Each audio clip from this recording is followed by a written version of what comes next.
Ethan hadn't expected the knock in his chest when he saw her again.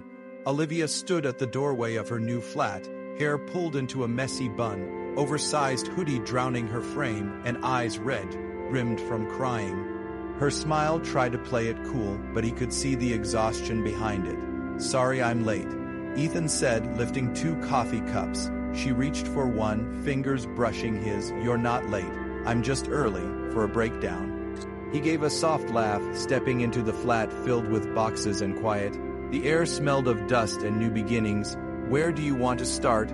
She pointed toward the living room, that pile of regrets right there. They spent the next hour unpacking shelves of books, framed memories, and kitchen tools she probably wouldn't use. It wasn't until Ethan opened a small wooden box and found a photo, her wedding photo, that he noticed her go still. Olivia sat on the floor, legs crossed, eyes fixed on it like it might disappear. He didn't ask, he just sat next to her. "You want me to throw it away?" he offered gently. She shook her head. "I don't know what I want." There was silence. Real silence, the kind that lives in the spaces between heartbreak and healing. Ethan took a sip of his coffee. "Then let's not decide anything tonight." And somehow, without any dramatic promises or confessions, he stayed. The rain came later, soft against the window panes, like the sky was mourning with her. Ethan offered to make tea. Olivia nodded and wrapped herself in a blanket, sitting on the worn-out couch she'd gotten from Facebook Marketplace. He brought over 2 mugs and sat beside her, their knees barely touching. She looked over, hair slightly damp from earlier, lips curled in the smallest smile. "You always did show up at the right time," she said. He tilted his head. "You think this is the right time? I think it's better than being alone." Ethan looked at her, really looked, and she didn't look away. Something changed in that glance, the way her body leaned into him ever so slightly, the way her breath caught just before she blinked. Their kiss wasn't rushed. It was hesitant, careful, a question wrapped in touch. Her lips were warm, soft, and tasted faintly of tea. His hand cupped her jaw while her fingers clutched the blanket tighter, not from fear, but from the electricity that surged through her. They pulled apart slowly, foreheads touching. "I didn't plan for this," she whispered. "Neither did I," he replied, "but maybe that's why it matters." Outside, thunder rolled in the distance, but inside, everything felt quieter. The flat was dark except for a single lamp in the bedroom. Olivia stood barefoot, arms crossed, watching him from across the room as he pulled off his hoodie, revealing the white t-shirt underneath damp around the collar, clinging to his chest. She moved toward him slowly, the wood floor creaking beneath her steps. He met her halfway, no words, just the tension that had been rising since the moment he'd walked in. Their second kiss was deeper, hungrier, the kind that comes after permission is granted, when fear gives way to need. Her fingers slid under his shirt, palms mapping out the shape of his stomach. He inhaled sharply, lips grazing her neck, hands skimming under her sweatshirt.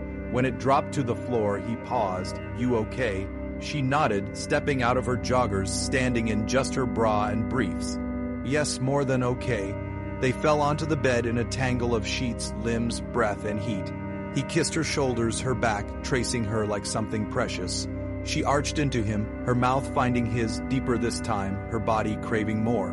They moved like a language neither had spoken in years, but both understood.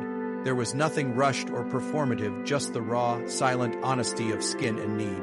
And when they collapsed into each other, spent and breathless, it didn't feel like something they had just done.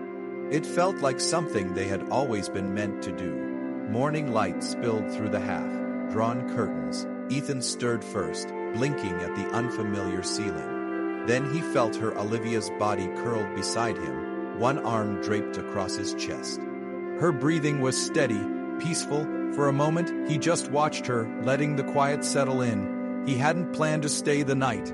He hadn't planned any of this, but nothing in him wanted to leave. She stirred, eyes still closed. "You're still here," he smiled. "Yeah, is that okay?" She nodded slowly, her voice still rough with sleep. "I didn't think I'd want anyone here, but, yeah, it's okay." He kissed the top of her head and wrapped his arm around her. "I'm not going to ask what this means." "Good," she whispered. Because I don't know yet. They lay like that, for a while, not needing to define it, not rushing to label it, just being. Sometimes healing doesn't come in grand gestures. Sometimes it's just about showing up and staying a little longer. They spent the day finishing unpacking. Ethan put up her bookshelf, she made pancakes.